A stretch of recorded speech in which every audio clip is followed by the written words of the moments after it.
When I found out that a Charlie Brown celebration was more of a collection of different stories rather than one main overarching narrative, I wasn't sure how I'd feel about it because ordinarily there are exceptions, but ordinarily I prefer it when there's one narrative rather than lots of little ones.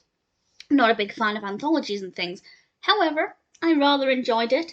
I won't go into too much detail about all of the specific stories, but I will tell you my two favourites. This was released in 1982, directed by Bill Melendez, written by Charles M. Schulz. And as I said, we have various different stories, and it incorporates, I think, all of the main Charlie Brown characters. I don't think anybody was missing, although they may well have been, certainly in speaking roles. And it's very well edited. Although they are quite separate narratives, things seem to flow very well from one to the other. It's very well edited. And we also have some characters interacting with each other who don't necessarily normally interact with each other, namely Lucy. That's not to say she doesn't interact with anybody, but I just felt like we had a greater variety of interactions. For example, we always have, Charlie Brown and Schroeder and Marcie and Peppermint Patty, but things felt a little bit different and a little bit mixed up, and I really liked that. And I guess that's one of the benefits of having an eclectic range of stories, is that you can have characters in different kinds of situations.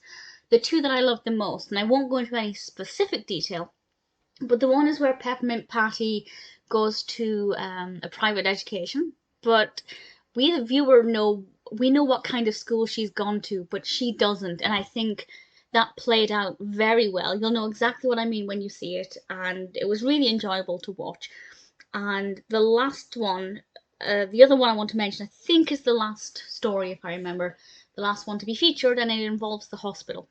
And I won't say any more than that, but I found that to be very effective as well. Really enjoyable.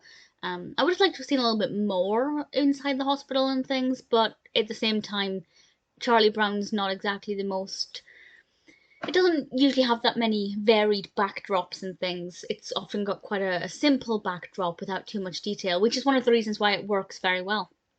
And that's completely fair enough. So I really enjoyed it. I wasn't expecting to. I didn't think I'd hate it because generally I love Charlie Brown characters and find them to be quite cute and quirky regardless of what the narrative is. There are a few exceptions. But actually, I really thoroughly enjoyed it. If you're a Charlie Brown fan and you haven't seen a Charlie Brown celebration, it's definitely worth watching. It is longer as well. I'm not sure exactly how long it is. IMDb says it's an hour, but I don't believe it was quite an hour. But definitely is longer than the half-hour cartoons. Definitely much better than expected. Really thoroughly enjoyed it.